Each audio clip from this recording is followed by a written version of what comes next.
At 81 years old, Uganda's President Yoweri Museveni is contesting for power again, not as a transitional leader, not as a mentor preparing the next generation, but as a ruler determined to remain. This is not just Uganda's story, it is Africa's question. Why do men who have ruled for decades refuse to let go, even when their nations are young, restless, and desperate for change? Tonight, Kann Media Group examines the real reason aging leaders cling to state power and what it costs Africa's future.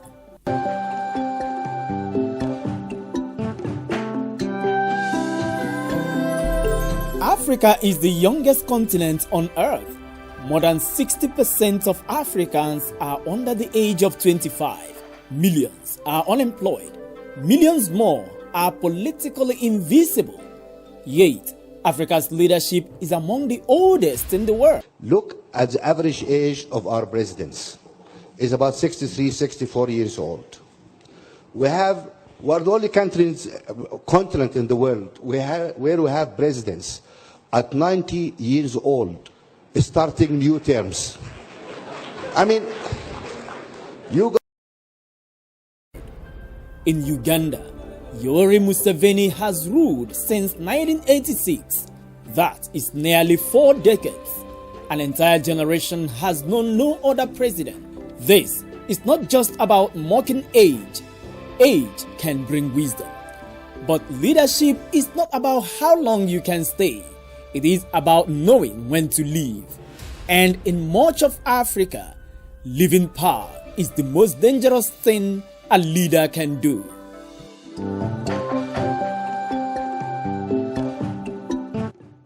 For many long-ruling African presidents, power is not service. Power is survival. After decades in office, stepping down often means losing immunity, facing prosecution, becoming vulnerable to revenge, watching loyalists abandon ship. In systems without strong rule of law, retirement is not peaceful. It is risky. So leaders stay, not because the people demand it, but because power feels safer than life after power. When a president becomes a shield, democracy becomes a threat.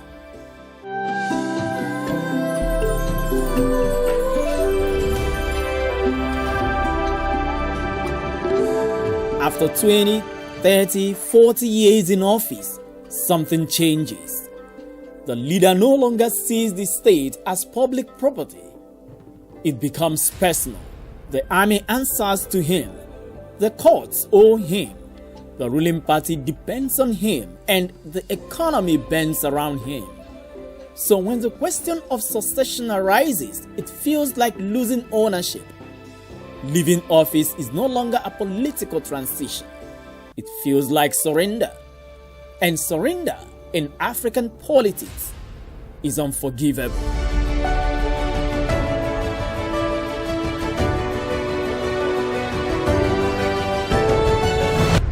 In healthy democracies, leaders come and go, but institutions remain.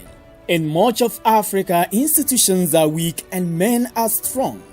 Constitutions are amended to suit individuals. Term limits are removed. Electoral rules change mid-game, and the excuse is always the same. If I leave, the country will collapse. But history shows the opposite.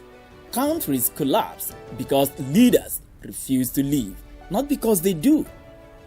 When one man becomes irreplaceable, the nation becomes fragile.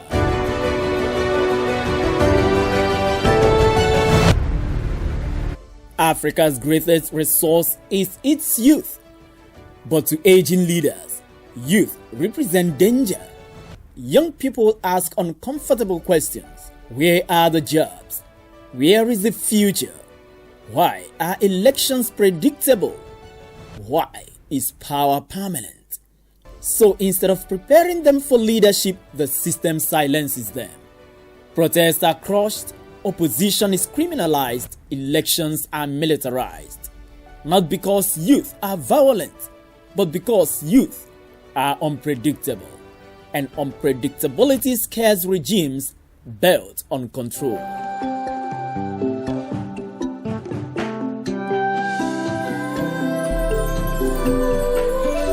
Yoweri Museveni once came to power as a revolutionary. He spoke against corruption. He criticized life presidencies. He promised change. Today, Museveni symbolizes a continental pattern. Liberators who never learned how to live.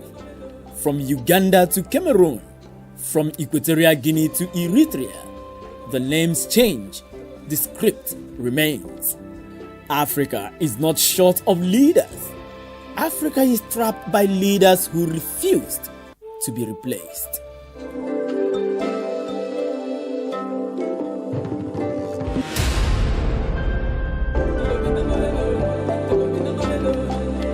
When leadership becomes permanent, innovation dies, trust in election collapses, young people lose hope, coups begin to sound reasonable. When ballots stop working, bullets start speaking. This is how instability is born, not from ambition, but from exclusion. An 81-year-old contesting an election is not the real scandal. The real scandal is a system that offers no safe exit. Africa does not lack leaders. Africa lacks transitions. Until leadership change becomes normal, crisis will remain inevitable. This is not a call for chaos. It is a call for renewal. If you believe Africa's future should not be held hostage by fear of retirement, subscribe to Kann Media Group, because Africa deserves institutions, not permanent rulers.